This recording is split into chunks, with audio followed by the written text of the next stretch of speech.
बराबर सम्मान। मीना बहू, अब तो चाय बना के पिला दो। शाम के 5 बज गए हैं और अभी तक चाय का कोई नामो निशान नहीं है। अभी ला रही हूँ माँ जी। थोड़ी देर बाद मीना चाय लेकर अपनी सास के कमरे में आ गई। उसके आते ही सासू माँ बोल पड़ी, बहू, क्या बात है? आजकल मैं देख रही हूँ कि तेरा काम में जी नहीं लगता, बहुत ढीली हो गई। कोई बात है तो बता दे मने। नहीं मम्मी जी, ऐसी कोई बात नहीं है, मैं तो सारे काम समय पर ही कर देती हूँ। ना बहू, मैं देख रही हूँ, तड़के भी तूने नाश्ता बनाने में कितनी देर कर दी। तब तक मैं नहा धोकर तैयार हुई, तब तक रसोई में कोई हलचल नहीं थी। मैंने तो लगे है कि तेरा मन अब काम में जी नहीं लगता। तेरे मायके में सब ठीक तो है? मैंने देखा है, जब भी तेरे मायके में कोई परेशानी हो तो तू भी बदल जावे है। फिर तेरे रंग ढंग ससुराल के नहीं होते। ये आप क्या कह रहे हो मम्मी जी? मेरे घर के तो सब ठीक हैं, लेकिन आप अपनी आदतों को कब बदलोगे?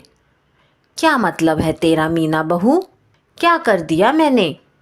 मम्मी जी, 2 दिन पहले पड़ोस में क्या कह रहे थे कि मैं कोई काम नहीं करती।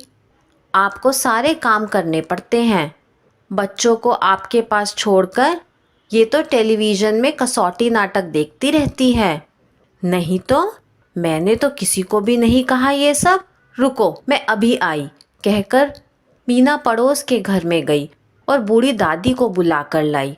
और आते ही दादी बोल पड़ी, क्यों री मीना की सास, तू मेरी बहू से अपनी बहू की बुराई करन तो लाग रही सी। मैं वहीं तो बैठी थी। तुमने सोचा ये बूढ़ी दादी हमारी बातें ना सुन रही तो बोले जाओ।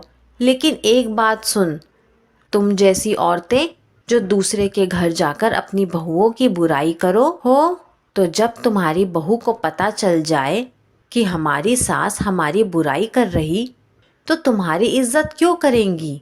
माना कि बहू दूसरे घर से आई है, वो तो सदा से ही पराई है, लेकिन बहू को भी सम्मान चाहिए। यदि तुम सब ऐसे ही उसकी और उसके परिवार वालों की बुराई करते रहोगे तो ये भूल जाओ कि बहू तुम्हारे लिए गरम गरम खाना परोसेगी या तुम्हारी इज्जत करेगी। ताली हमेशा दोनों हाथों से बजती है। तो देख लो तुम अपने लिए कैसा व्यवहार चाहती हो, यह तुम पर निर्भर करता है। बूढ़ी दादी बोले जा रही थी तो मीना की सास गर्दन झुकाकर सुन रही थी। उन्हें भी अपनी गलती का एहसास हो गया था। दोस्तों, आपको हर घर में होने वाली ये छोटी सी बात कैसी लगी? यही छोटी बातें आगे चलकर एक बड़ा पहाड़ बन जाती हैं। ये कहानी आपको कैसी लगी मुझे कमेंट करके ज़रूर बताइए। कहानी पसंद आई हो तो लाइक, शेयर और चैनल को सब्सक्राइब करना ना भूलें। कहानी सुनने के लिए आपका बहुत बहुत धन्यवाद।